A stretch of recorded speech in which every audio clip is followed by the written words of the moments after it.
फलटणमधील doctor तरुणीच्या आत्महत्या प्रकरणातील आरोपी प्रशांत बनकरला पुण्यातनं अटक करण्यात आली आहे। पण बनकर कुटुंबानं हे सगळे आरोप फेटाळून लावलेत। डॉक्टर तरुणीनेच प्रशांतला प्रपोज केलं होतं, पण त्यानं नकार दिला होता असा दावा प्रशांतच्या बहिणीने केलाय। तर दुसरीकडे माजी खासदार रणजितसिंह नाईक निंबाळकरांवर विरोधकांकडून आरोप केले जात आहेत। बघूयात याबाबतचा हा स्पेशल रिपोर्ट।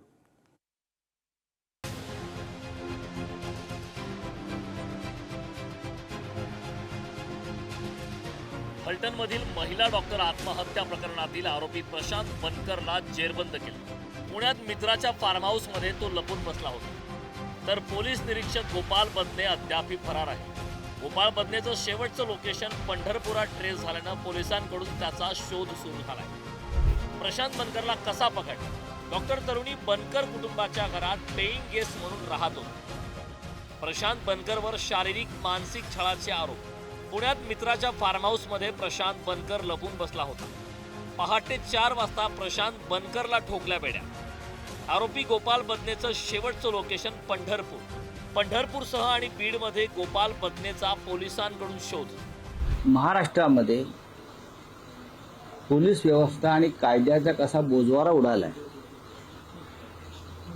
भय कसं नष्ट झालंय कायद्याविषयी आणि कशी अनागोंदी माजलेली आहे ते स्पष्ट झालं। देवेंद्र फडणवीस यांच्याकडे गृह खातं आल्यापासून त्यांचं लक्ष गृह खातं, कायदा सुव्यवस्था, महिला सुरक्षा याच्याकडे नसून पूर्ण राजकारण। मला वाटतं अशा गंभीर विषयाचं राजकारण करणं हे विकृत मानसिकतेचं लक्षण आहे। सरकार अशा कुठल्याही गोष्टीच्या बाबतीत त्या ठिकाणी डोळेझाक करणार नाही।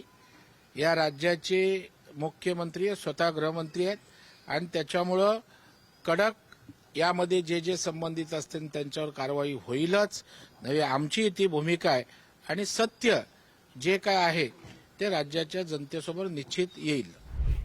फलटणमधील महिला डॉक्टर आत्महत्या प्रकरणाला नवं वळण मिळालंय।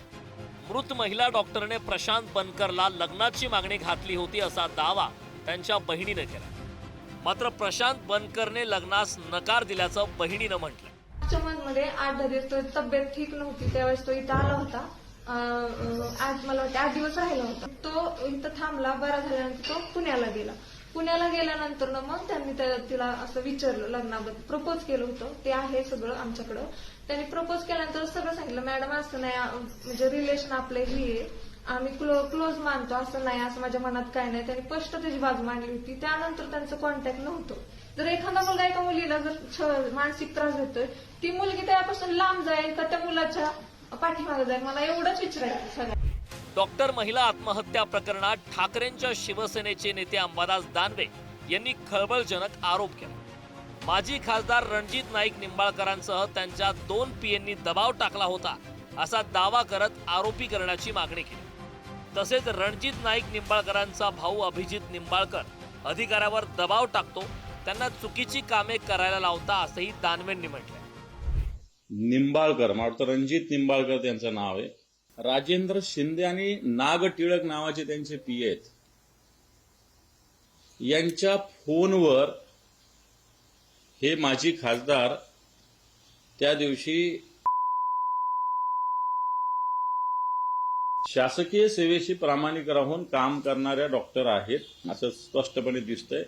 आणि असं असताना त्यांच्यावर वेगळ्या पद्धतीनं मग नुसतं हे एक प्रकरण समोर आलेलं आहे, पण तो अनेक प्रकरण असे की पोस्टमॉर्टमच्या रिपोर्टमध्ये काहीतरी करा, हे जे कोणी आरोपी कैदी असतात त्यांना फिट करा किंवा अनफिट करा, हा काय प्रकार आहे?